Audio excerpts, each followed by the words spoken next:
रात के राज चैनल पर आपका स्वागत है। अंधेरी रात, घना कोहरा और सुनसान सड़क।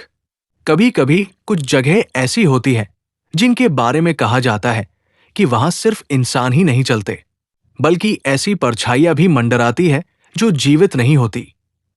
ऐसी ही एक जगह थी, हॉन्टेड रोड। ये सड़क शहर के बाहर जंगलों के बीच से होकर गुजरती थी।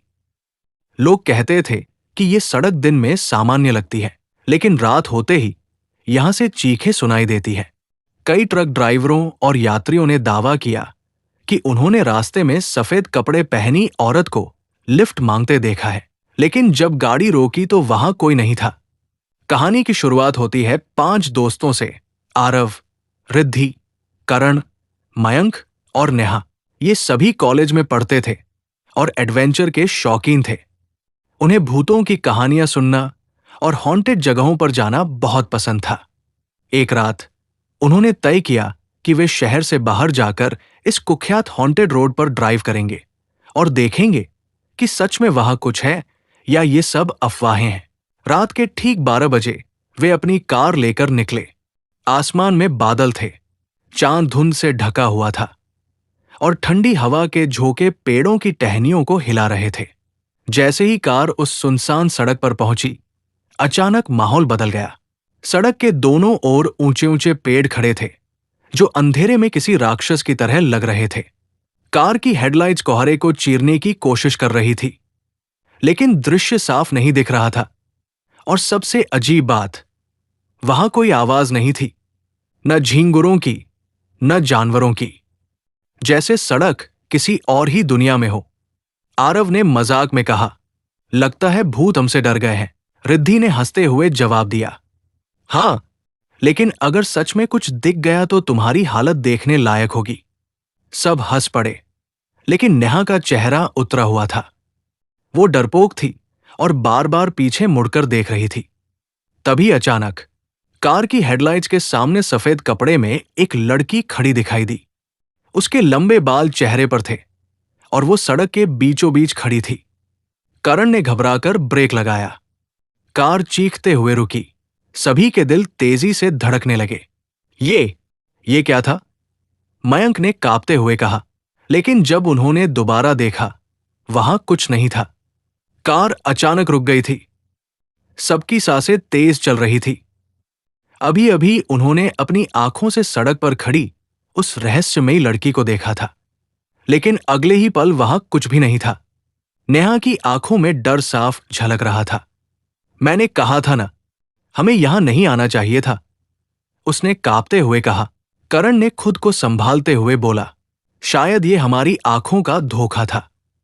कोहरे में ऐसा लगता है, लेकिन कार में बैठा कोई भी अंदर से ये मानने को तैयार नहीं था। सबके दिमाग में वही सफेद कपड़े वाली लड़की घूम रही थी। आरव ने हिम्मत दिखाने की कोशिश की, दोस्तों, अगर हम डर गए तो लोग कहेंगे कि हम भी बस कहानियों पर यकीन करने लगे। हमें आगे जाना चाहिए, तभी सच्चाई पता चलेगी। सबने एक दूसरे की तरफ देखा और मजबूरी में हामी भर दी। करण ने कार स्टार्ट की और वे आगे बढ़ने लगे। जैसे जैसे वे सड़क के भीतर गहराई में जाते गए, माहौल और डरावना होता गया।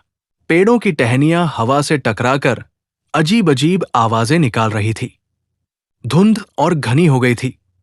हेडलाइट्स भी बेअसर लग रही थी और बार बार ऐसा लग रहा था जैसे कोई उनकी कार के पीछे चल रहा हो। मयंक ने अचानक रियर व्यू मिरर में देखा और चीख पड़ा, पीछे देखो। सबने एक साथ पलटकर देखा। कार के बिल्कुल पीछे वही लड़की खड़ी थी। उसके चेहरे पर अब भी बाल थे, लेकिन इस बार उसकी आंखें हल्की लाल चमक रही थी। नेहा जोर से चिल्लाई। करण ने डर के मारे स्पीड बढ़ा दी, लेकिन जितनी तेज कार दौड़ रही थी, वो लड़की उतनी ही आसानी से पीछे दिखाई दे रही थी, जैसे सड़क ही उसे साथ बहा रही हो। ये इंसान नहीं हो सकती, रिद्धि बड़बड़ाई। अचानक लड़की गायब हो गई। सभी ने चैन की सांस ली, लेकिन दिल अभी भी धड़क रहा था। करीब 5 मिनट बाद सड़क पर उन्हें एक टूटा हुआ पुराना बस स्टॉप दिखा। आरव ने कहा, चलो थोड़ा रुकते हैं, सबको होश में आने की जरूरत है। वे कार साइड में लगाकर बाहर निकले। हवा और भी ठंडी हो चुकी थी। चारों तरफ सन्नाटा था। तभी नेहा की नजर बस स्टॉप की दीवार पर पड़ी। वहां लाल रंग से लिखा था, मुझे यहां अकेला छोड़ दिया गया था। अक्षर ऐसे थे जैसे किसी ने खून से लिखे हों। नेहा की चीख निकल गई। बाकियों ने भी लिखा देखा और उनके रोंगटे खड़े हो गए। अचानक बस स्टॉप के पीछे से वही लड़की निकल कर आई। इस बार उसका चेहरा साफ दिख रहा था। आंखें खून जैसी लाल, होठों से काले धुएं की तरह कुछ निकल रहा था और उसकी गर्दन टेढ़ी होकर एक अजीब दिशा में मुड़ी हुई थी। सब चीखते हुए भागकर कार की तरफ दौड़े, लेकिन कार का दरवाजा अपने आप लॉक हो चुका था। लड़की धीरे धीरे उनकी तरफ बढ़ रही थी। बस स्टॉप के पास सबके चेहरे पर डर साफ झलक रहा था। वो लड़की धीरे धीरे उनकी ओर बढ़ रही थी। उसकी चाल इंसानी नहीं थी।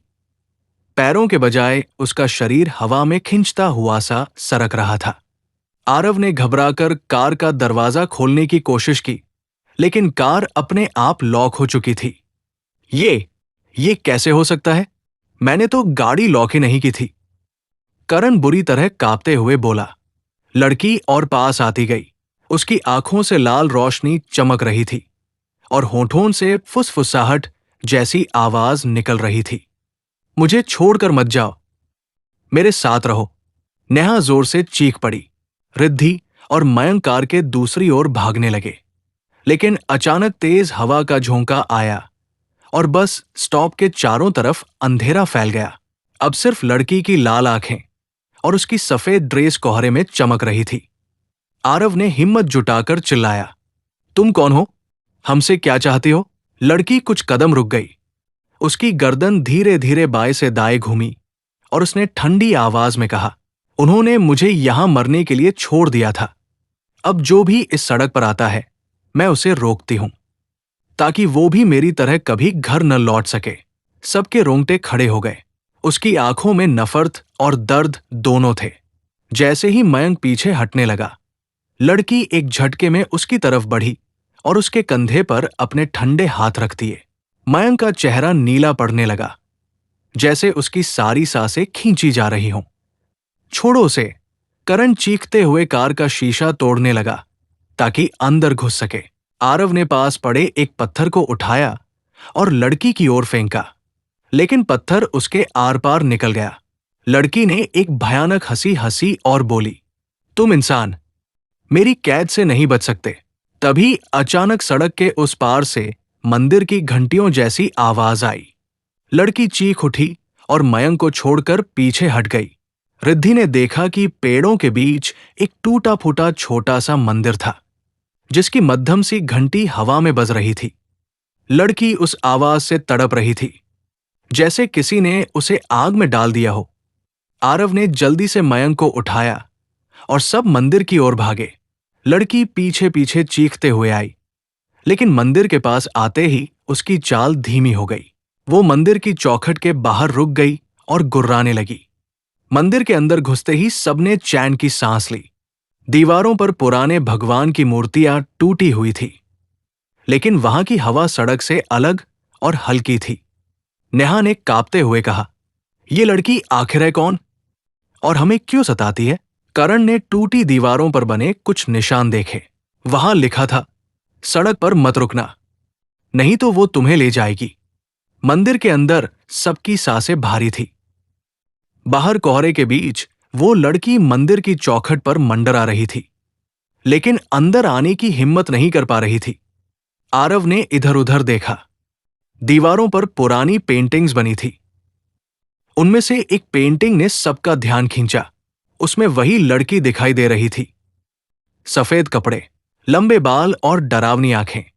उसके पास टूटी हुई बस और खून में सनी सड़क बनी थी। रिद्धि कांपते हुए बोली, ये वही है, वही लड़की। मंदिर के कोने में एक पुरानी किताब पड़ी थी। धूल हटाकर उन्होंने खोली। उसमें लिखा था, कई साल पहले इस सड़क पर एक स्कूल बस हादसा हुआ था। बस में करीब 15 बच्चे और एक महिला टीचर थी। ड्राइवर शराब के नशे में था और रात के अंधेरे में गाड़ी तेज चला रहा था।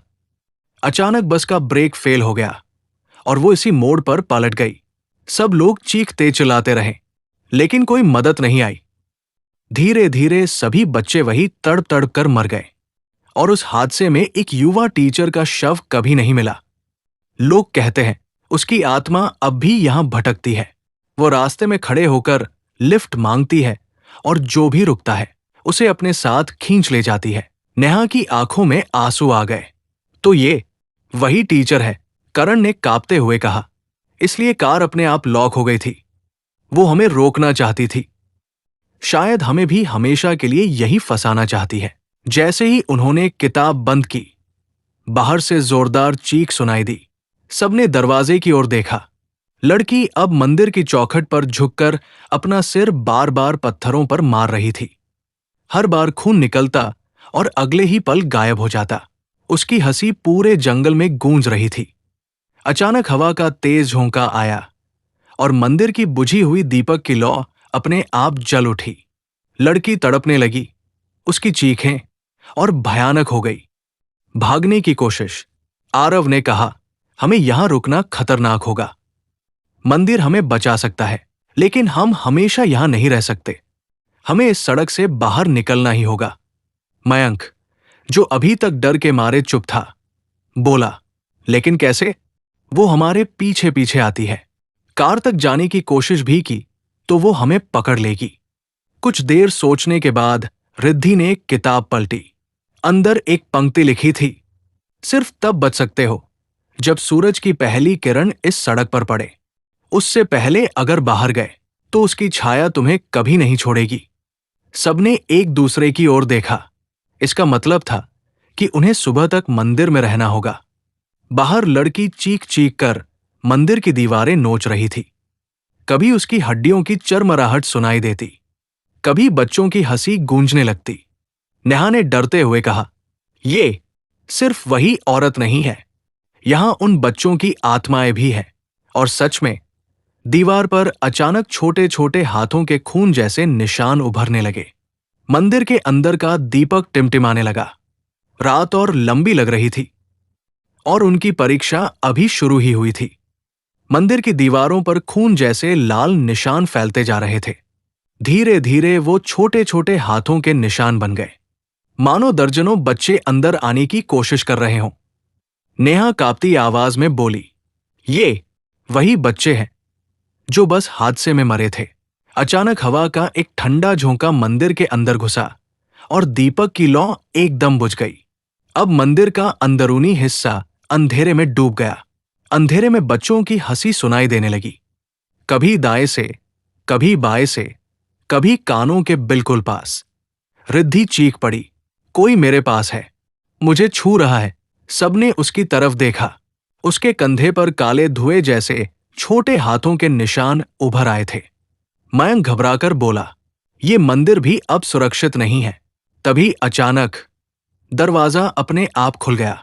बाहर वही औरत खड़ी थी, लाल आंखें, टूटे हुए होंठ और उसकी गर्दन पहले से भी ज्यादा टेढ़ी। उसने धीरे से फुसफुसाकर कहा, तुम सब मेरे बच्चों के साथ खेलो, हमेशा के लिए। आरव ने फिर से किताब उठाई और कांपते हाथों से आखिरी पन्ना खोला। उसमें लिखा था, उसकी आत्मा तब तक शांत नहीं होगी जब तक किसी एक की बलि इस सड़क पर न चढ़े। सभी के पैरों तले जमीन खिसक गई। मतलब उनमें से किसी एक को मरना होगा। करण गुस्से में बोला, ये झूठ है, हम में से कोई नहीं मरेगा।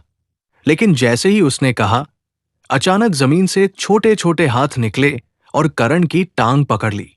वो जोर जोर से चीखने लगा। बच्चों की आत्माएं अब मंदिर के अंदर फैल चुकी थी। कहीं बच्चों की हंसी, कहीं रोने की आवाज, कहीं खून से भरी आंखें अंधेरे में चमकती। नेहा जोर से रोने लगी, भगवान हमें बचा लो। लेकिन उस औरत की हंसी और तेज हो गई।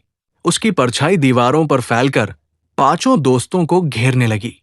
आरव ने कांपते हुए कहा, अगर किताब सही है तो किसी एक को खुद को कुर्बान करना होगा, तभी बाकी बच पाएंगे। माहौल और डरावना हो गया। सबके चेहरों पर मौत का साया साफ दिख रहा था। अब सवाल यह था, आखिर कौन देगा अपनी जान? ताकि बाकी 4 जिंदा रह सकें। मंदिर का माहौल और भी भयावह हो चुका था। बच्चों की आत्माएं चारों ओर से हंसती, रोती और चीखती हुई मंडरा रही थी। दीवारों पर उनके खून जैसे निशान फैल गए थे और बीच में खड़ी वो औरत अपने लंबे बाल हवा में उड़ाती हुई सबको घूर रही थी। आरव ने कांपते हुए कहा, अगर किताब सही है तो हम में से किसी एक को अपनी जान देनी होगी। नेहा की आंखों में आंसू थे। नहीं, ऐसा मत कहो आरव, कोई ना कोई और रास्ता जरूर होगा। लेकिन औरत ने धीमी ठंडी आवाज में कहा, भागने का कोई रास्ता नहीं, सिर्फ एक की कुर्बानी बाकी सबको बचा सकती है। करण गुस्से में चिल्लाया, हम सब जिंदा बाहर निकलेंगे, तुम्हारी ये चाल हमें नहीं तोड़ सकती। लेकिन अगले ही पल बच्चों की आत्माओं ने उसकी गर्दन पकड़ ली और उसका दम घुटने लगा। उसके चेहरे पर खून की रेखाएं बनने लगी और वो जमीन पर गिर पड़ा। मयंक डर से कांपते हुए बोला, अगर हमने बलि नहीं दी तो शायद सबको मरना पड़ेगा। रिद्धि सिसकते हुए बोली, तो क्या हम में से कोई सच में खुद को मार देगा? आरव ने गहरी सांस ली। दोस्तों, हम सब साथ आए थे, अगर कोई जाएगा तो वो मैं हूंगा। सबने एक साथ चौंक कर उसकी तरफ देखा। नेहा चीख पड़ी, नहीं आरव, तुम ऐसा नहीं कर सकते। लेकिन आरव आगे बढ़ गया। उसने उस औरत की आंखों में सीधा देखा और कहा, अगर मेरी कुर्बानी से मेरे दोस्त बच सकते हैं तो मैं तैयार हूं। औरत की आंखें लाल चमकने लगी। उसने हाथ फैलाए और ठंडी हवाओं का तूफान मंदिर में घुस गया।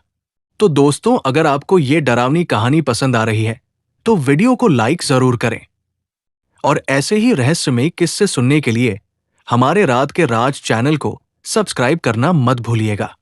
आरव का शरीर कांपने लगा, जैसे उसकी रूह खींची जा रही हो। तभी अचानक मंदिर के दीपक में फिर से लौ जल उठी। उस लौ से तेज रोशनी निकली और औरत चीख पड़ी। लेकिन यहां एक नया रहस्य सामने आया। आरव का शरीर गिरा नहीं, बल्कि उसकी आंखों में वही लाल चमक आ गई। उसके होठों पर एक डरावनी मुस्कान उभर आई। रिद्धि ने डरते हुए कहा, ये क्या हो रहा है? आरव, तुम ठीक हो? औरत की आवाज गूंज उठी। अब वो तुम्हारा दोस्त नहीं रहा, अब वो मेरी आत्मा का हिस्सा है। अब तक दोस्त सोच रहे थे कि एक बलि बाकी सबको बचा लेगी, लेकिन हकीकत इससे कहीं ज्यादा भयानक थी। अब उनमें से एक, उनका सबसे बहादुर दोस्त आरव, उस हॉन्टेड रोड की आत्मा बन चुका था। आरव की आंखें अब लाल अंगारों की तरह चमक रही थी। उसके चेहरे पर मुस्कान थी, लेकिन वो इंसानी मुस्कान नहीं थी, वो भयानक और शैतानी थी। नेहा कांपती आवाज में बोली, आरव, तुम हमें डराने के लिए ऐसा कर रहे हो ना? प्लीज रुक जाओ। लेकिन आरव की आवाज बदल चुकी थी। वो भारी, गूंजदार और ठंडी थी। अब मैं तुम्हारा आरव नहीं, मैं उसका हिस्सा हूं, जो इस सड़क का मालिक है। करण ने गुस्से और डर के बीच चिल्लाया, तुम हमारे दोस्त हो, ये औरत तुम्हें कंट्रोल नहीं कर सकती। लेकिन अगले ही पल आरव ने अपना हाथ उठाया और हवा का तेज झोंका चला। करण दीवार से टकराकर दूर जा गिरा। उसके होंठ से खून बहने लगा। मयंक और रिद्धि ने नेहा को पीछे खींचा। अब आरव धीरे धीरे उनकी तरफ बढ़ रहा था और उसके हर कदम के साथ जमीन कांप रही थी। बच्चों की आत्माएं उसके चारों ओर मंडरा रही थी, जैसे वो उनके नए मास्टर बन गए हों।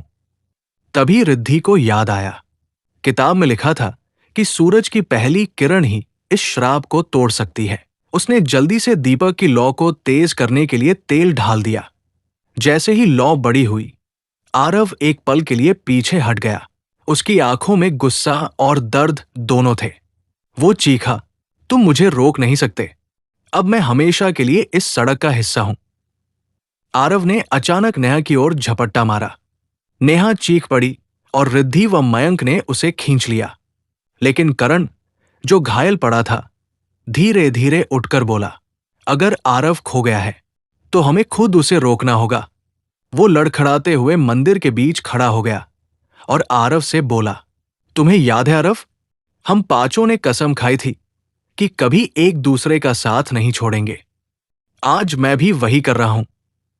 इतना कहकर करण ने दीपक उठा लिया और उसे सीधे आरव की ओर फेंक दिया।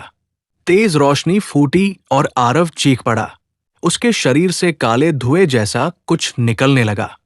औरत की परछाई दीवारों से चिल्लाने लगी, नहीं, उसे मत छीनो मुझसे। कुछ ही पल बाद आरव जमीन पर गिर गया। उसकी आंखों से लाल चमक गायब हो चुकी थी। वो बेहोश था, लेकिन जिंदा था। औरत और बच्चों की आत्माएं चीखते हुए हवा में विलीन हो गई। सिर्फ सन्नाटा और टूटे हुए मंदिर की गंध बाकी रह गई। लेकिन जैसे ही सबने सोचा कि खतरा टल गया, अचानक बाहर आसमान से पहली सुबह की किरण फूटी। सूरज की रोशनी सड़क पर फैली और मंदिर में भी आ पहुंची। तभी किताब अपने आप जमीन पर गिर पड़ी और उसके पन्नों से आखिरी संदेश उभरा। सूरज की किरणें श्राप को मिटा सकती है, लेकिन हर बार कोई न कोई नया रक्षक इस सड़क से बंध जाता है। सबने डर से एक दूसरे को देखा। फिर उन्होंने करण की ओर देखा। करण, जिसने दीपक उठाकर सबको बचाया था, अब धीरे धीरे धुएं में बदल रहा था। उसका शरीर गायब हो रहा था और उसके होठों पर मुस्कान थी। उसने आखिरी बार कहा, अब मैं इस सड़क का नया रक्षक हूं। और देखते ही देखते वो पूरी तरह गायब हो गया। मंदिर के भीतर सन्नाटा छा गया था। करण का शरीर पूरी तरह धुएं में विलीन हो चुका था। अब वहां बस आरव, नेहा, रिद्धि और मयंक बचे थे। 4 दोस्त, लेकिन दिल से टूटे हुए। नेहा रोते हुए जमीन पर बैठ गई। करण हमें छोड़कर चला गया। उसने खुद को बलिदान कर दिया। आरव, जो अभी अभी मौत के दरवाजे से लौटा था, कांपती आवाज में बोला, उसने हमें बचाया है, लेकिन अब वो हमेशा के लिए इस सड़क का हिस्सा बन गया। बाहर अब सुबह की रोशनी फैल चुकी थी। सड़क पर कोहरा धीरे धीरे छंट रहा था और पेड़ों की टहनियों पर पक्षियों की आवाजें गूंजने लगी थी। चारों ने भारी कदमों से मंदिर से बाहर निकलने की हिम्मत की। अब सड़क उतनी डरावनी नहीं लग रही थी, लेकिन दिल में एक सर्द भय बैठा हुआ था। जब वे कार तक पहुंचे तो हैरान रह गए। कार अब खुद ब खुद खुल चुकी थी, मानो करण के बलिदान ने उन्हें आजादी दिलाई हो। सब कार में बैठे और धीरे धीरे सड़क से बाहर निकलने लगे। पीछे मुड़कर देखा तो वो टूटा हुआ मंदिर कोहरे में फिर से धुंधला हो चुका था। जैसे ही उनकी गाड़ी गांव के करीब पहुंची, वहां के एक बुजुर्ग ने उन्हें रोका। उसने उनकी हालत देखी और धीरे से बोला, तुम लोग उस सड़क से होकर आए हो ना? बेटा, वहां से लौटना आसान नहीं। कई लोग गए, पर कभी वापस नहीं आए। रिद्धि ने कांपते हुए पूछा, क्या क्या उस सड़क का श्राप कभी खत्म नहीं होगा? बुजुर्ग ने गहरी सांस ली और बोला, हर बार कोई न कोई नया रक्षक उस सड़क का हिस्सा बन जाता है। अब तुम्हारे दोस्त की आत्मा वहां बंध चुकी है। जब तक उसकी रूह नहीं छूटेगी, ये सड़क हमेशा हॉन्टेड रहेगी। चारों दोस्तों की आंखों से आंसू बह निकले। वे जानते थे कि करण अब कभी वापस नहीं आएगा। कार आगे बढ़ गई, लेकिन जैसे ही उन्होंने रियर व्यू मिरर में देखा, सड़क पर करण की परछाई खड़ी थी। उसकी आंखों में अब लाल चमक थी और होठों पर वही मुस्कान, मानो वो कह रहा हो, अब ये सड़क मेरी है और अगली आत्मा का इंतजार कर रही है। दोस्तों, ये थी हॉन्टेड रोड की रहस्यमयी और डरावनी कहानी। अगर आपको ये कहानी पसंद आई तो चैनल को लाइक करें, सब्सक्राइब करें, कमेंट करें और वीडियो को शेयर करना न भूलें।